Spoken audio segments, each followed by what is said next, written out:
Peace, Black family. So today's gonna be a two-part. Forgive me because I'm doing Kenoras in the back, so I'm still working. But anyway, today's gonna be a two-part video, and the first thing I want to address is that this notion that somehow Africa is named after a Roman general. That is the furthest thing from the truth.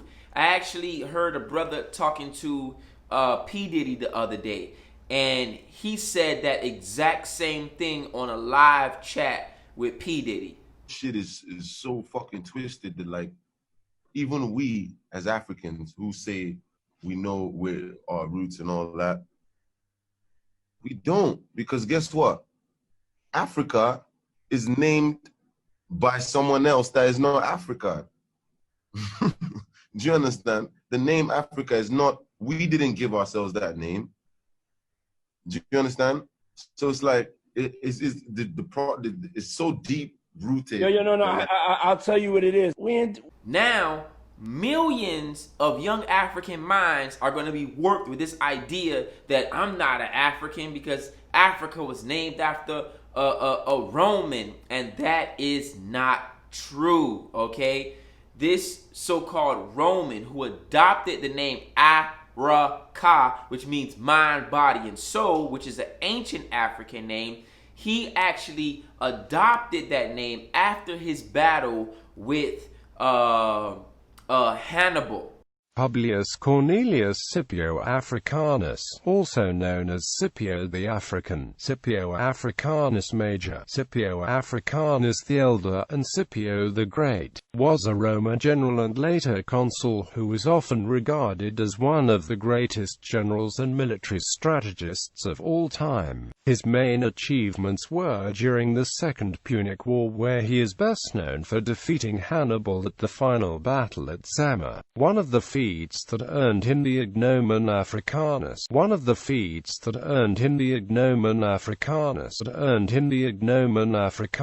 So he adopted that name. That region was already called Africa, okay, when he got there, right?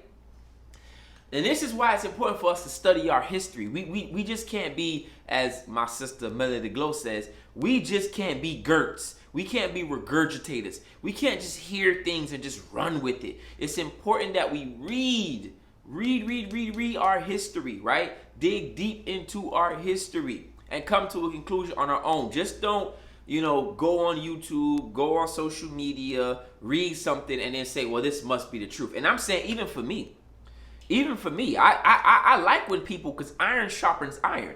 I like when people say, hey, Brother Hassan, did you know about this? Or hey, Brother Hassan, that may not be correct. Listen, I go deep into my history, right? And I study it profusely, right? So when I spit it, I know what I'm talking about. You know what I'm saying? We have to not just be regurgitators. I'm not saying you can't find some valid information on social media. You can.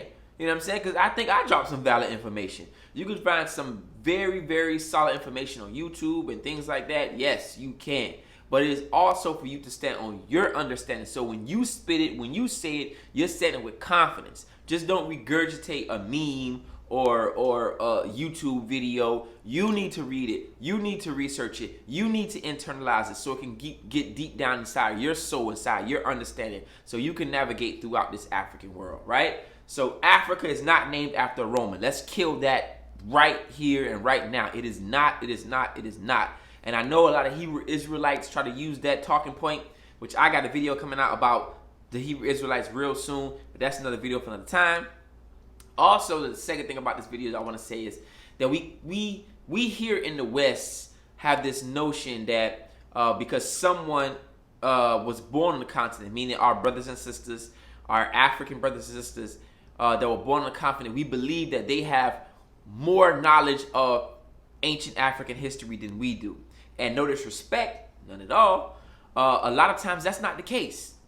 A lot of times our African brothers and sisters born on the continent do not have the historical, framework of history like we do in, let's say, maybe the Caribbean, some parts, or in the Americas, some parts, or, you know what I'm saying? Like, they don't have that history. A lot of times when you go to the Caribbean, they're teaching British history.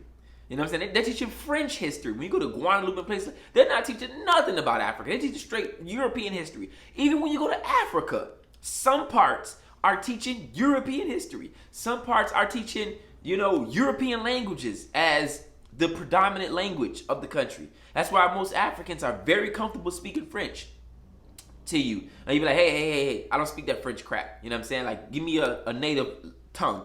And that's not all, obviously. Of course, I'm not saying that's all Africans. You know what I'm saying? But we think that here in the West, we think because they speak the language, because they make the foods, that they come from the continent, that they have more of a historical understanding of the history than we do. And that's not true. Okay, I'm sad to bust your bubble. That's not true. Okay, remember, colonization in Africa only ended in the 60s. So that means they've only been free from their form of slavery about 50 years, like 55 years. So when Africans in America was fighting for civil rights, they were fighting to get free from slavery, from colonization. And I know a lot of Africans like to dress up colonization as if it's something cute or as if it's something other than slavery, but colonization is slavery. Let's get over the BS. Let's just stop playing games. Colonization is slavery. The only thing that colonization means is that you were enslaved on your own land. Okay? When we start calling these things what they are, we're able to fight against them more effectively. But when we start dressing up, names and acting like this wasn't that, then we're just going to be in a whole cycle of playing psychological games with ourselves. And we don't have time for that. What do I always say? We're in the fourth quarter, down by 300 points. Matter of fact, now we down by 600 points. Okay?